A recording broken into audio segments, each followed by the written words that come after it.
Students, today I have 10 questions and these question covers Elizabethan age and especially some questions related to literary terms and William Shakespeare. But these questions are highly significant for anyone who is preparing for UGC, NET, TGT, PGT, or even those students of Kanpur University or any state university of Uttar Pradesh who is going to appear in examination in second semester.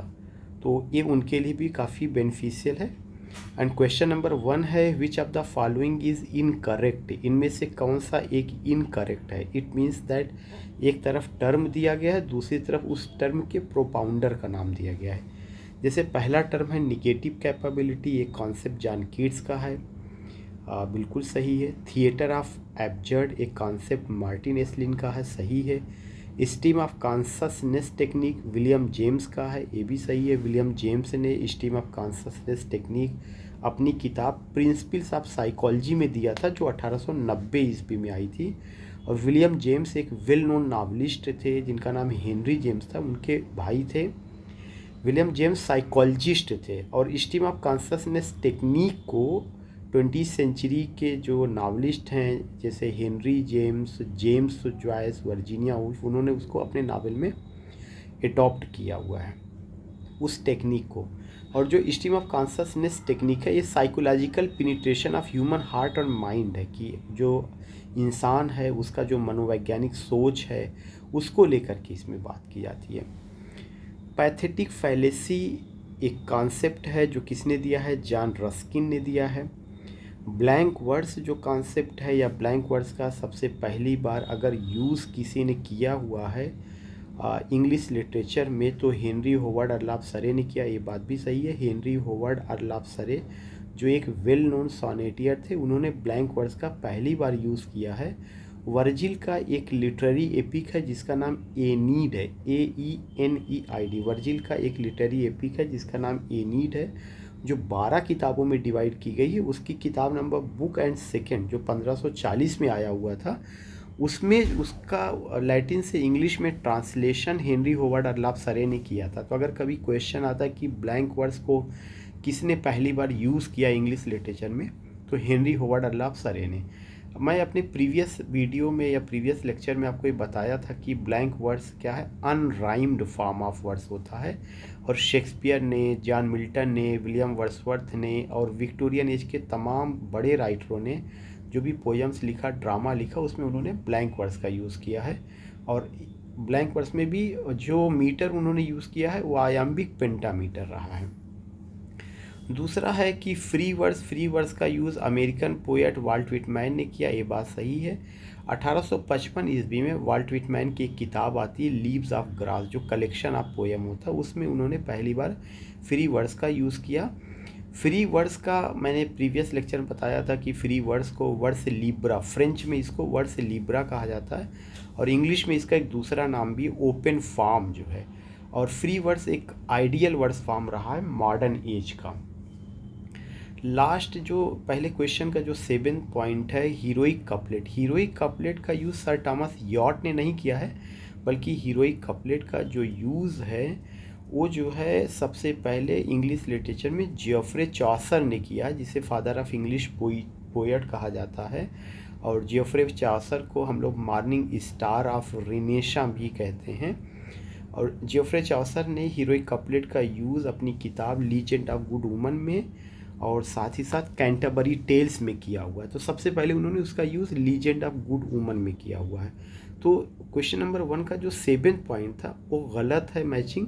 वहाँ पे क्या आना चाहिए, heroic couplet के बारे में जो information है वो ये है कि हीरोइक कपलेट का यूज़ सबसे पहले किसने किया हुआ, जियोफ्रे चॉसर ने किया हुआ है.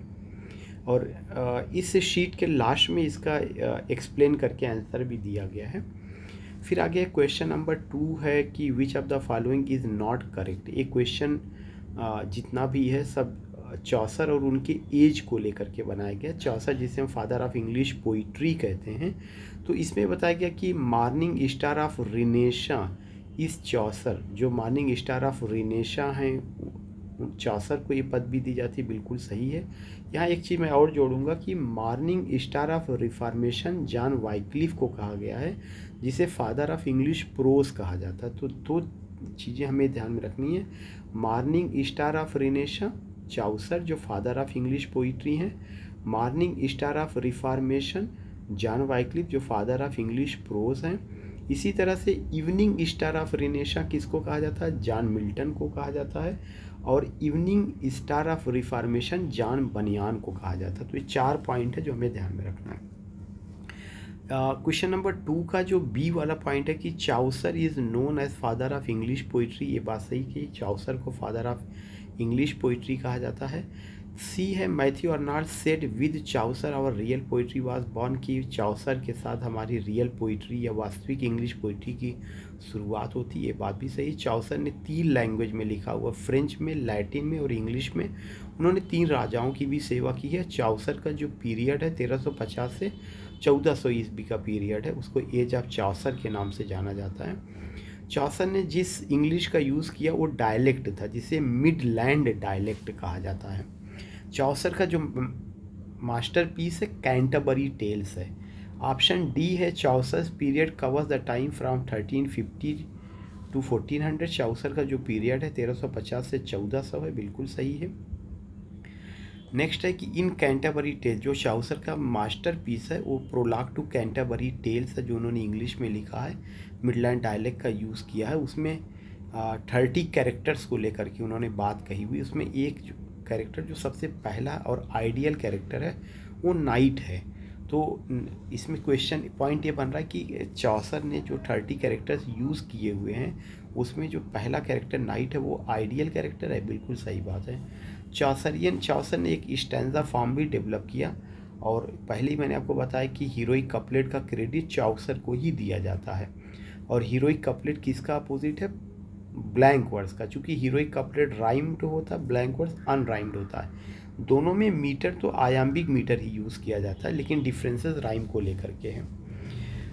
और चाउसर ने जो स्टैंजा का बात कही है उस स्टैंजा को हम राइम रॉयल भी कहते हैं। और जो चाउसरियन स्टैंजा या राइम रॉयल है उसमें 8 लाइन्स होता है, एक गलत है।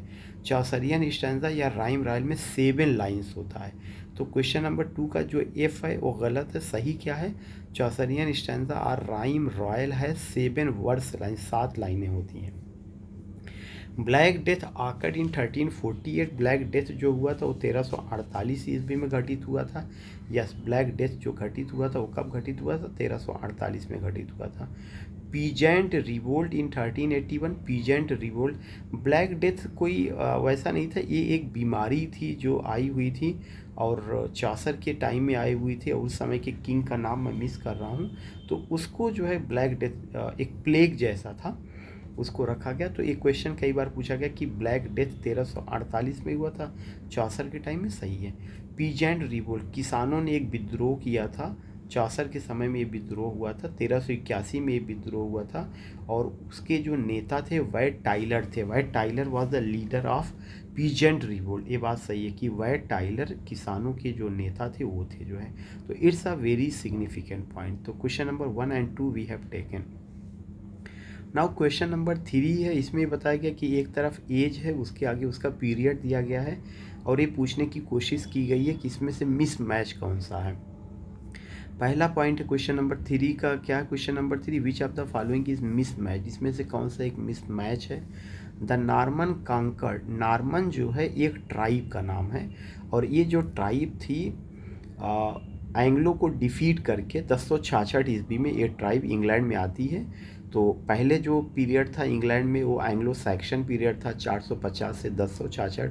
फिर द मिडिल एजेस आता है, द मिडिल एजेस 1066 से लेकर के 1450 तक चलता है। द मिडिल एजेस 3 हिस्सों में बढ़ता है। नॉर्मन एंग्लो नॉर्मन पीरियड 1066 से 1350, फिर एज ऑफ चासर 1350 से 1400, फिर डार्क मिडिल एज 1400 से 1450।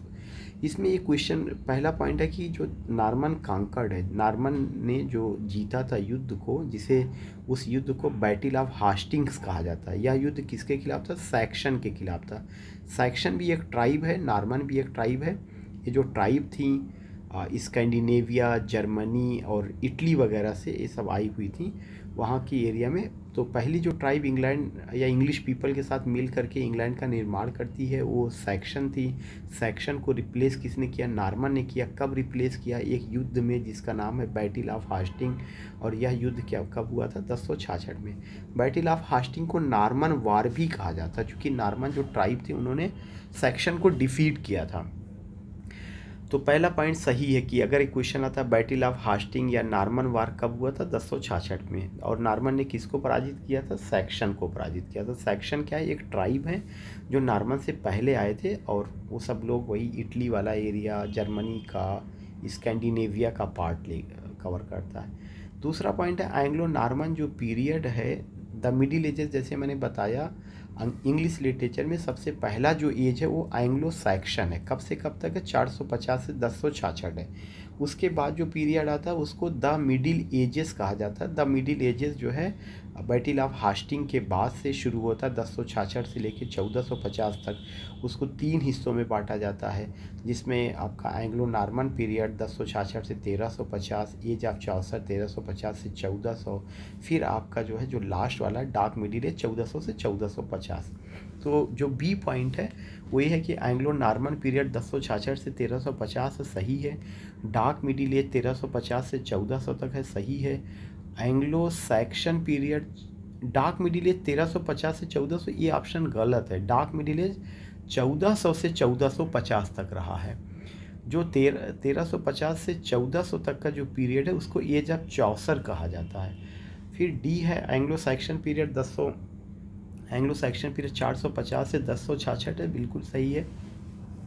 द मिडिल एजेस 1066 से 1450 तक है, ये भी सही है। एज ऑफ रिवाइवल 1450 से 1550 है, ये भी सही है। तो अगर देखा जाए जितने भी ऑप्शन हैं सब इसमें सही, एक को छोड़ करके। गलत कौन सा है? Dark middle age. Dark middle age कब से कब तक है? 1400 से 1450। अगर कोई पूछता है इसको डार्क मिडिल एज क्यों कहा गया, इसलिए कहा गया कि उस समय इंग्लिश लिटरेचर का कोई फ्लारिशिंग पीरियड या फ्लारिशिंग इरा नहीं है, या उस समय इंग्लिश लिटरेचर को लेकर के कोई बड़ा काम नहीं हुआ, कोई बड़ा वर्क नहीं है, इसलिए इसको डार्क मिडिल एज कहा जाता है। कि मिडिल एज का जो अंतिम पीरियड है 1400 से 1450 वो डार्कफुल था, जो है कोई भी लिटरेरी वर्क बहुत ज़्यादा उसमें नहीं हुआ है। बाकी सारी चीज़ें आपको बता दी गई हैं कि एंग्लो सैक्शन पीरियड सबसे पहला पीरियड है जो 450 से 1066 है। फिर उसके बाद द मिडिल एजेस आता है। मिडिल एजेस की शुरुआत कहाँ से मानी जाती है? बैटल ऑफ हास्टिंग से, जिसे नॉर्मन वार भी कहा जाता है। नॉर्मन ने सैक्शन को डिफीट किया था। सैक्शन फर्स्ट ट्राइब थे, तो उनको रिप्लेस करके वो लोग 1066 में आते हैं। तो 1066 से लेके 1450 तक द मिडिल एजेस, उसको 3 हिस्सों में बांटा जाता है। एंग्लो नॉर्मन पीरियड 1066 से 1350, फिर उसके बाद आपका जो है एज ऑफ चौसर 1350 से 1400, फिर डार्क मिडिल एज 1400 से 1450, और एज ऑफ रिवाइवल 1450 से 1550। फिर 1550 के बाद जब हम लोग चलते हैं एलिजाबेथन एज 1558 से 1603, फिर जैकोबियन एज 1603 से 1625, फिर उसके बाद कैरोलिन एज 1625 से 1649, फिर आपका कॉमनवेल्थ पीरियड 1649 से 1660, फिर रेस्टोरेशन एज 1660 से 1700 जिसे हम एज ऑफ जॉन ड्राइडेन भी कहते हैं, फिर ऑगस्टन एज जिसे एज ऑफ अलेक्जेंडर पोप कहा जाता है 1700 से 1745 होता है। उसके बाद का जो पीरियड है रोमांटिक एज है जो 1700 नहीं, फिर एक एज बीच में आता है एज ऑफ सेंसिबिलिटी जो 1745 से 1785 है। फिर आपका रोमांटिक एज है जो कि आपका 1798 से 1837 है। फिर विक्टोरियन एज है 1837 से 1901 है। फिर मॉडर्न एज है 1901 से 1945 है। फिर पोस्ट मॉडर्न एज है 1945 से लेकर आज तक। तो एक मैं जनरली जो है पूरा हिस्ट्री ऑफ इंग्लिश लिटरेचर के पीरियड को भी ऑरली मैंने बता दिया है। क्वेश्चन नंबर 4 है which of the following is mismatched, इसमें से कौन सा एक मिसमैच्ड है? एमोरिटी कलेक्शन ऑफ 88 सॉनेट्स है, या एमोरिटी जो है ये क्या है? कलेक्शन ऑफ 88 सॉनेट्स है डेडिकेटेड टू एलिजाबेथ बॉयल, जो एलिजाबेथ बॉयल को डेडिकेट किया गया है। और एमोरिटी जो कलेक्शन ऑफ सॉनेट है इसको एडमंड स्पेंसर ने लिखा था, इसमें 88 सॉनेट है। उन्होंने इस कलेक्शन ऑफ सॉनेट को डेडिकेट किया किसको? अपनी बिलव्ड एलिजाबेथ बॉयल को, जो बाद में उनकी वाइफ भी बनती है। तो option A is right answer. B है एस्ट्राफेल एंड स्टेला, क्या है, A B collection of 108 sonnet, इसमें 108 सानेट का कलेक्शन है, एंड 11 सॉन्ग्स, सॉन्ग का मतलब 11 लिरिक हैं। तो जो Astrophel and Stella a B collection of sonnet है, इसमें 108 सानेट है, 11 जो है लिरिक्स हैं। इसको किसने लिखा, compose by Sir Philip Sidney, Sir Philip Sidney ने इसको लिखा। सर फिलिप सिडनी एक वेल नोन पोएट है एलिजाबेथन एज के, और सर फिलिप सिडनी ने ही उनको एडमंड स्पेंसर को एलिजाबेथ के कोर्ट में इंट्रोड्यूस किया था, और बाद में एडमंड स्पेंसर बड़े पोएट होते हैं, उनको पोएट की संज्ञा दी जाती है, well known poet of Elizabethan थे, लेकिन the credit goes to whom, Sir Philip Sidney. और सर फिलिप सिडनी एक वेल नोन क्रिटिक भी रहे एलिजाबेथन एज के। तो ये पोएट रहे या सोनेटियर रहे एलिजाबेथन एज के, और इन्होंने एस्ट्राफेल एंड स्टेला कब लिखा, इट वाज रिटन इन 1582, 1582 में लिखा गया, एंड पब्लिश इन 1591, 1591 ईस्वी में पब्लिश होता है। हियर एस्ट्राफेल, ये जो एस्ट्राफेल और स्टेला जो नाम रखा गया है, इनडायरेक्टली देखा जाए तो एस्ट्राफेल जो नाम है वो सर फिलिप सिडनी का ही नाम है, और स्टेला उनकी बिलव्ड का नाम है, और उनकी बिलव्ड का ओरिजिनल नेम क्या था, पेनिलोप डेवरेक्स। पेनिलोप की स्पेलिंग PENELOP, डेवरेक्स का DEVERUX। So we come to know what, Astrophel and Stella collection of 108 sonnet है, इसमें 11 सॉन्ग्स है, सॉन्ग का मतलब लिरिक है। इसको किसने लिखा, सर फिलिप सिडनी ने लिखा, जो एलिजाबेथन एज के वेल नोन पोएट हैं। 1582 में लिखा गया, 1591 ईस्वी में पब्लिश हुआ। एस्ट्राफेल सर फिलिप सिडनी का नाम है, और स्टेला उनकी बिलव्ड का नाम है, लेकिन जो यहाँ पे स्टेला उनकी बिलव्ड है, उनका ओरिजिनल नेम क्या था, पेनिलोप डेवरेक्स था। नेक्स्ट है Duddon senate. Duddon senate collection of 523 sonnets है, बिल्कुल सही है। और किसने लिखा, विलियम वर्ड्सवर्थ ने लिखा। Duddon is the name of a city, ये लाइन गलत है, Duddon is the name of a river, Duddon एक नदी का नाम है। तो डडन एक नदी का नाम है, और ये कलेक्शन ऑफ सॉनेट भी है, इसमें 523 सॉनेट है। इसको किसने लिखा, विलियम वर्ड्सवर्थ ने लिखा। यहाँ पे सी में करेक्शन क्या करना है, Duddon is the name of a city, ये गलत है, Duddon is the name of a river. Next है हॉली सोनेट। हॉली सोनेट किसका, a work of John Donne. Holy Sonnet John Donne का वर्क है। John Donne well known poet, आपके Jacobean age के थे। जैकोबियन एज 1603 से 1625, और Jacobean age में जेम्स फर्स्ट राजा थे, और जॉन डन को father of metaphysical school of poetry भी कहा जाता है। उन्होंने एक नई तरह का स्कूल ऑफ पोइट्री को ईजाद किया, वो चीज़ रहा है। क्वेश्चन नंबर 5 है, which of the following is not true about Edmund Spenser. ये क्वेश्चन पूरा एडमंड स्पेंसर को लेकर के है कि कौन सा चीज़ उनके बारे में सही नहीं है। एपिथैलेमियन इज एन ओड, एपिथैलेमियन एक ओड है रिटन बाय स्पेंसर, बिल्कुल सही है कि एपिथैलेमियन एक पोयम है या ओड है की शक्ल में, जो उसको एडमंड स्पेंसर ने लिखा। और एपिथैलेमियन का मतलब होता है सेल्फ मैरिज सॉन्ग, एक ऐसा गीत जो आदमी अपनी शादी पर उसको कंपोज करे, लिखे, उसको एपिथैलेमियन कहा जाता है। इसी के अगेंस्ट में एक दूसरा पोएम होता है जिसको प्रोथैलेमियन कहा जाता है। प्रोथैलेमियन का मतलब अदर मैरिज सॉन्ग, दूसरे की शादी पर लिखा गया गीत, उसको प्रोथैलेमियन कहा जाता है। इसी को सेहरा गीत भी कहा जाता है। तो एपिथैलेमियन क्या, एक ओड है रिटन बाय स्पेंसर, जिसे स्पेंसर ने लिखा to celebrate the marriage of Elizabeth Boyle. इसमें एलिजाबेथ बॉयल के साथ उनकी जो मैरिज हो रही है उसको सेलिब्रेट करने के लिए लिखा गया, तो सही है। Prothalamion is his another poem. Prothalamion Edmund Spenser की ही दूसरी पोएम है, which is compose to celebrate others marriage, जो दूसरों की मैरिज को सेलिब्रेट करने के लिए लिखा गया, बिल्कुल सही है। The Faerie Queene is his masterpiece. जो फेरी क्वीन है जो कि एपिक फॉर्म में है और 7 किताबों में लिखी गई है, 6 ही बची, 7वीं जल गई थी किलकॉलमन नाम की जगह पर। किलकॉलमन कैसल में जो आग लग गई थी। तो फेरी क्वीन उनका मास्टर पीस है, और ये एलिगोरिकल फॉर्म में है, और ये उनका मास्टर पीस है। किसका मास्टर पीस है, एडमंड स्पेंसर का। डी है, he is known as poet's poet, उनको कवियों का कवि कहा गया है। किसको, एडमंड स्पेंसर को। The title was given by Charles Lamb, और ये टाइटल चार्ल्स लैम्ब ने दिया था। चार्ल्स लैम्ब आपके कंटेम्प्रेरी ऑफ विलियम वर्ड्सवर्थ और कॉलरिज, जो कि वेल नोन एसेइस्ट रहे रोमांटिक एज के। उनका Essays of Elia, dream children उनका वर्क रहा। तो चार्ल्स लैम्ब को जो है क्या कहा गया, चार्ल्स लैम्ब ने उनको पोएट्स पोएट कहा। किसको कहा, एडमंड स्पेंसर को कहा। और ये टाइटल किसने दिया, वो चार्ल्स लैम्ब ने दिया है। किसको दिया हुआ है, आपके जो है इनको दिया हुआ है एडमंड स्पेंसर को, और उनको चार्ल्स लैम्ब को भी प्रिंस एमंग एसेइस्ट कहा जाता है। क्या कहा जाता है? प्रिंस एमंग एसेइस्ट कहा जाता है। दूसरा चीज़ है, नेक्स्ट है John Milton was his contemporary. ये गलत है। जॉन मिल्टन जो है उनके बहुत बाद में आए थे। एडमंड स्पेंसर के कंटेम्प्रेरी जो थे फ्रांसिस बेकन, जिसे फादर ऑफ इंग्लिश ऐसे कहा जाता है, और विलियम शेक्सपियर उनके कंटेम्प्रेरी थे, जो कि वेल नोन ड्रामेटिस्ट रहे एलिजाबेथन एज के। तो ई वाले में करेक्शन करना, जॉन मिल्टन उनके कंटेम्प्रेरी नहीं रहे हैं। और एक और है एफ है, the Shepherd's Calendar is his pastoral poem. Shepherd's Calendar उनकी पैस्टोरल पोएम है। We celebrate the beauty of England. Shepherd's Calendar जो है एडमंड स्पेंसर की पोएम है, जिसमें ब्यूटी ऑफ इंग्लैंड को, लेकिन कौन सा beauty? Country side beauty. Country side मतलब जो विलेज ब्यूटी है उसको लेकर के जिक्र किया गया है। और ये जो इंग्लैंड की खूबसूरती है 12 महीनों को लेकर के उसमें बताया गया है। तो ये भी सही है कि शेफर्ड्स कैलेंडर उनका पैस्टोरल पोएम है, जो जिसमें कंट्री साइड सेटिंग है, शेफर्डेस की लाइफ को लेके बात की गई है। क्वेश्चन नंबर 6 है, which of the following is not true. इनमें से कौन सा सही नहीं है? John Dryden's All for Love is an example of heroic tragedy. John Dryden जिनका पीरियड 1660 से 1700 तक है, जो पहले ऑफिशियल पोएट थे, और जिन्हें एक तरह से क्रेडिट दिया जा सकता है हीरोइक ट्रेजिडी के लिए, तो उनके बारे में बात हो रही है कि उनका ऑल फॉर लव जो है हीरोइक ट्रेजिडी का एग्जाम्पल है। बिल्कुल सही है। It is based on Shakespeare's Antony and Cleopatra.